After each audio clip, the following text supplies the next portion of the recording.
Shalom, pada pagi hari ini kembali lagi untuk kita mendengarkan renungan singkat bersama-sama. Namun sebelumnya mari kita berdoa. Terpujilah namamu Tuhan, pagi hari ini kami sudah berkumpul bersama-sama untuk mendengarkan firman Tuhan. Biarkanlah Tuhan yang menolong kami. Terpujilah namamu Tuhan, haleluya, amin. Teks firman Tuhan kita pada pagi hari ini Matius 25 ayat pertama hingga dengan ayat yang ke-13. Judul renungan kita pada pagi hari ini, gadis-gadis yang bijaksana dan gadis-gadis bodoh. Injil Matius merupakan salah satu Injil sinoptik. Injil Matius ini berfokus untuk menyatakan bahwa Yesus adalah anak Allah. Setiap Injil sinoptik memberitahukan tentang siapa Yesus. Dan salah satu adalah Injil Matius ini memberitahukan perumpamaan, dan salah satu perumpamaan tersebut adalah perumpamaan tentang gadis-gadis yang bijaksana dan gadis-gadis bodoh. Perumpamaan ini merupakan satu perumpamaan yang membuka wawasan pikiran kita tentang apa yang sebenarnya yang diajarkan oleh perumpamaan tersebut kepada kita. Yesus Kristus sendiri memakai perumpamaan untuk mengajarkan kepada semua orang tentang kedatangan anak manusia, seumpama dengan gadis-gadis bijaksana dan gadis-gadis bodoh yang menyongsong mempelai pada waktu malam. Dan gadis-gadis yang bodoh tersebut tidak mengisi minyak ke dalam lampunya, sehingga mempelai terlambat datang, mereka sudah kehabisan minyak. Sementara mereka meminta minyak kepada gadis-gadis yang bijaksana, gadis-gadis bijaksana tidak memberikannya, dan gadis-gadis yang bodoh mereka pergi mencari minyak. Ketika mereka kembali, pintu rumah sudah terkunci. Bapak Ibu yang terkasih dalam Tuhan kita Yesus Kristus, dalam perumpamaan ini kita akan melihat apa yang diajarkan dalam Matius 25 ayat pertama hingga dengan ayat yang ke-13. Inti dari perikop ini di ayat yang ke-13 dikatakan bahwa karena itu berjaga-jagalah, sebab kamu tidak tahu akan hari maupun akan saatnya. Bagaimana kita harus berjaga-jaga dapat dibaca juga di dalam ayat yang ke-1 hingga dengan ayat yang ke-12. Ayat tersebut adalah orang yang bijaksana ataukah orang yang bodoh. Pengantin pria datang terlambat pada waktu yang tidak diharapkan oleh pengiring.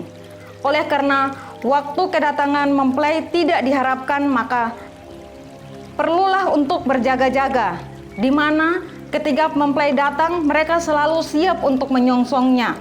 Tetapi yang terjadi pada gadis-gadis bodoh adalah kebalikannya, di mana menyongsong kedatangan mempelainya, kita melihat sifat manusia berdosa adalah sifat yang sangat buruk yang digambarkan seperti gadis-gadis yang bodoh. Hal ini bisa kita pelajari dari gadis-gadis yang bodoh. Yang pertama, mereka mengentengkan problematika yang total yang terjadi dalam kehidupan pribadi mereka. Hati yang tidak siap berhadapan dengan komitmen total mereka. Pertanyaan, apakah gadis bijaksana tersebut adalah mereka yang sekali tidak memiliki kekurangan atau sempurna? Tidak ada kelebihan atau kekurangan dalam kehidupan gadis-gadis bijaksana ini. Setiap kita memiliki kekurangan dan kelemahan, tetapi kriteria dari gadis-gadis bijaksana adalah yang pertama, orang-orang percaya yang memiliki persiapan rohani yang matang. Dengan kata lain, orang-orang ini benar punya kekurangan dan kelemahan, tetapi mereka mempersiapkan minyak yang cukup. Yang kedua, orang-orang percaya yang sadar, bangun lalu membereskan.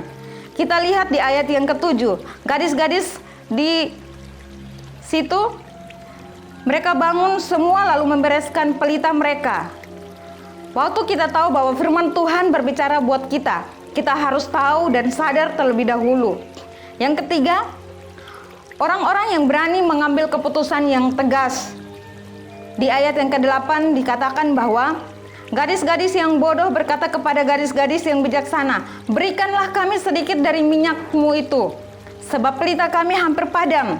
Jadi saudara yang terkasih, kita lihat bahwa teman sendiri kadang minta tolong, minta kasih dan belas kasihan. Tetapi mereka berkata, kita lihat di ayat yang ke-9, tetapi jawab gadis-gadis yang bijaksana itu, tidak, nanti tidak cukup untuk kami. Lebih baik kamu pergi kepada penjual minyak dan membelinya. Oleh karena itu, perlu ada kewaspadaan dan harus selalu berjaga-jaga, supaya pada waktu Anak Manusia datang pada waktu yang tidak diharapkan, setiap manusia itu selalu siap sedia.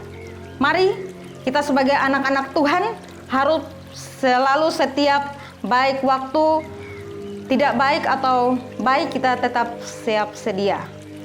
Kita akan mengucap syukur firman Tuhan.